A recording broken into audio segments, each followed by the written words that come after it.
D'où?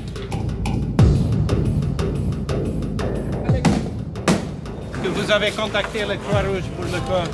Human Rights Watch has shown us exclusive footage of lynchings, burnings, and the mass exodus of the country's Muslims. The Muslim population of the Central African Republic is facing an unprecedented wave of violence. Human Rights Watch released a devastating report citing personal accounts of those who suffered when the Islamic State militants ambushed and massacred the group in August. There are hundreds of thousands of Yazidis who have fled their homes in northwest Iraq because of ISIS, which has been slaughtering and displacing this religious minority. Crises don't just happen. They don't come out of the blue. There's a context, there's a background, there's a history, and they emerge from years and years of abuse and repression.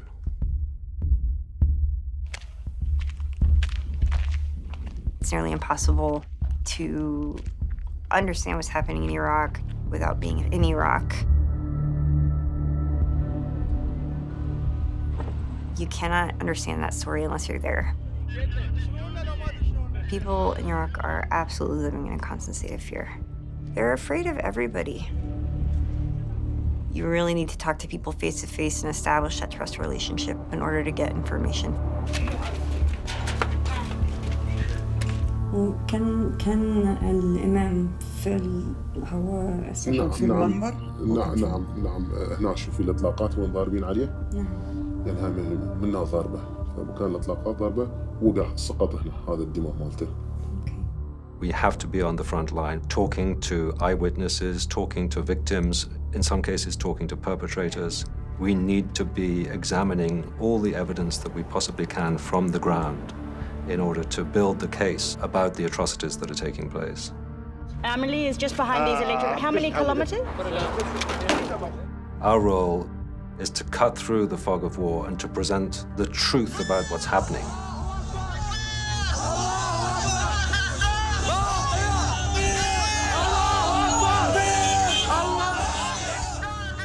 ISIS took over Mosul on June 10th in what seemed like this overnight, really sensationalist way.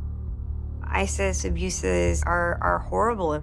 So what is it that has allowed them to gain this foothold? ISIS didn't just emerge out of the blue. ISIS emerged from a context of abuse. In Iraq, you have a highly abusive Shia majority government which is carrying out abuses against the Sunni minority population, killing, torturing, arbitrary detentions. يعني انت تعرضتي لاغتصاب وضرب ونتلات وهذا ويجيبون عرضك يريدون يفعلون بي. طبعا تقول تقول انا فجرت انا قتلت انا كل شيء سويت. شو تريدون اوقع ابصر؟ علاء عباس محسن 19.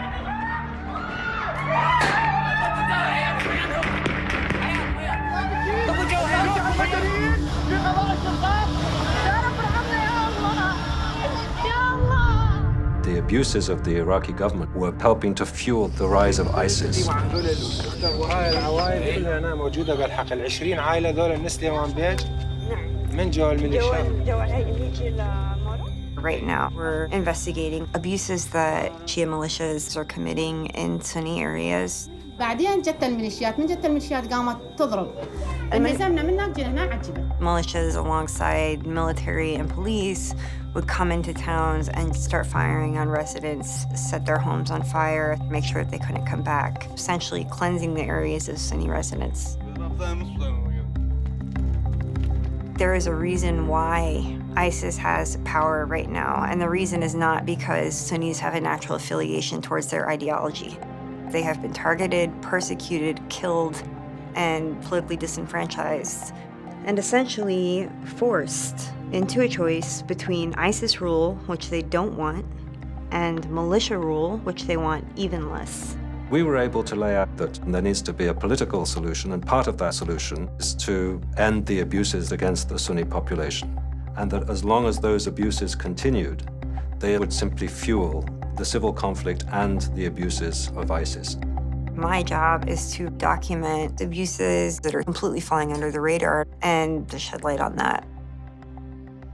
in a story which has massive global coverage. Our role is to put the crisis in context. But there are some stories where there is no coverage, and our role is to get the story out there. The Central African Republic, was it not for the name, no one would be able to put it on the map. And as a result, when people started getting slaughtered there, nobody was really paying attention. It all started with a coup, with some Muslim rebels coming from the northern part of the country, taking over power. And they did this in the most abusive ways. They burned entire villages, they looted, they killed. A few months after the Seleka began its reign of terror, the population started to form their own militia to fight against the Seleka.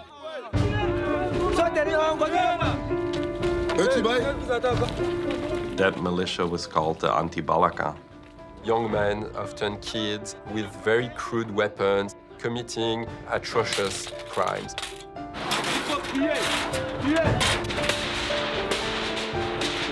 This was a massive crisis. The violations that were taking place in the country were of enormous proportion, and yet no one was really paying attention to it. There were very few journalists reporting from the ground. There were even fewer going to the places we were going to. We spent months and months driving thousands of kilometers across the Central African Republic, collecting hundreds upon hundreds of testimonies. La personne qui est morte ce matin. Confronting the killers themselves. Nous, on a accès aux images satellitaires des villages. C'est Benzambé. 416 maisons brûlées. We became an absolutely essential source for the media. We were doing the reporting, we were providing the video footage, we were providing the pictures, we were providing the narrative.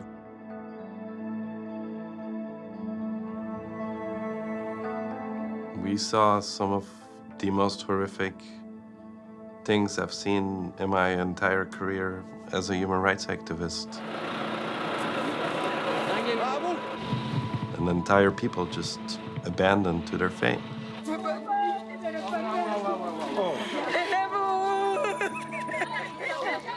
Once we realized just how far this violence could continue to grow, we very quickly mobilized to bring one of our chief advocates, Philippe Bolo-Payan, to Bangui to do research with us, and then to bring what he had seen himself back to New York and European capitals to confront the diplomats with the need to intervene very quickly to stop the killings.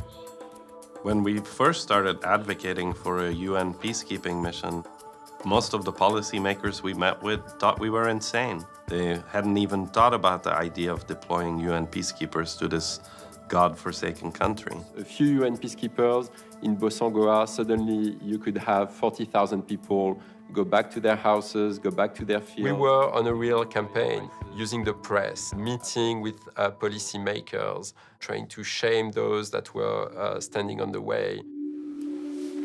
It was an uphill battle, but ultimately we won it. We're bringing the reality from the ground to the policymakers.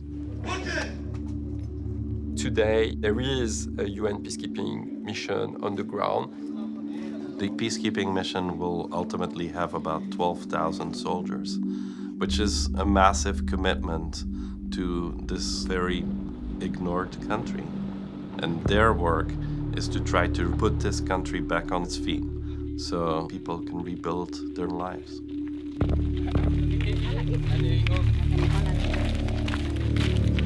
Yeah.